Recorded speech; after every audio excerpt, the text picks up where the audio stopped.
Sir ശ്രദ്ധിച്ചാ ഇപ്പൊ കയറി വീട് 2 കാർ കിടക്കുന്നുണ്ട് മൊത്തം. വയറ് ഒരു ബുദ്ധിമുട്ട് പോലെ ചായ കുടിച്ചാൽ ശരിയായില്ലാന്ന് തോന്നുന്നത്. ഇതിവിടെ ഒരു വീട് കൂടി ഉണ്ട്. അവിടെ കഴിഞ്ഞാൽ നമ്മൾ ഇന്നത്തെ പരിപാടി കഴിഞ്ഞു. നമുക്ക് അവിടെ കയറിട്ട് പോവാ സാറേക്ക്. ഇവിടെ നീ ഇതുവരെ ഇത് പഠിച്ചില്ലേ? ഇതൊന്ന് ടോയ്ലറ്റ് പോകണല്ലോ. ഇതിപ്പോ ഈ വീട് തീർത്ത് ഇപ്പൊ തന്നെ പോവാ സാറേ. പുറത്ത് ആരാവുന്നുണ്ട്, വേഗമായിട്ട് പഠിച്ചു തീർക്കാൻ നോക്കട്ടെ. ഞാൻ ആരാന്ന് നോക്കട്ടെ.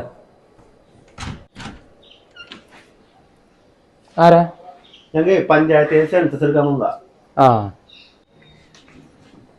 അകത്തേക്ക് ഇരിക്കാം. വേണ്ട, ഗൃഹനാഥന്റെ പേരെന്താണ്? അബ്ദുള്ള.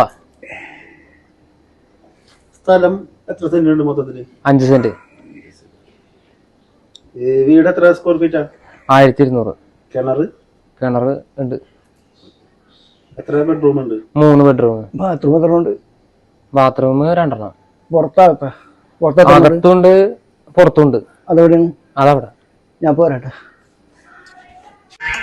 നിൽക്കവിടെ. നിനക്ക് പോകാൻ സമയമായിട്ടില്ല.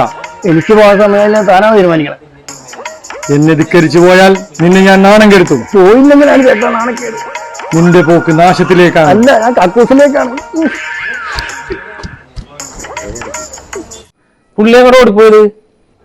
പുള്ളി എത്ര സ്ഥലവും പരിസരമൊക്കെ ഒന്ന് നോക്കാൻ പോയിരിക്കുള്ളൂ. കറക്റ്റ് അല്ലേട്ടാ? ഈ അകത്തും തൊച്ചപ്പാടും ബഹളവും കേൾക്കണത് എന്താണത്?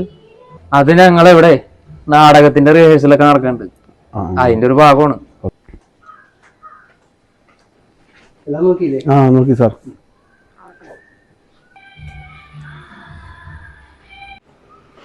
ആ ബാത്റൂമിന്റെ വാതിലില്ലേ, അതിന്റെ കുളത്തൊന്ന് ശരിയാക്കണം കേട്ടോ. കഴിഞ്ഞാ ബാത്റൂമിന്റെ പറഞ്ഞ് കുളത്തിലായില്ലേ? ഞാനാ വെപ്രാളത്തിന് കുളത്തൊന്നും ശ്രദ്ധിച്ചില്ല. ഏത് സാരും കാര്യം സാധിച്ചു പോകുന്നു. എന്തായാലും നന്നായി.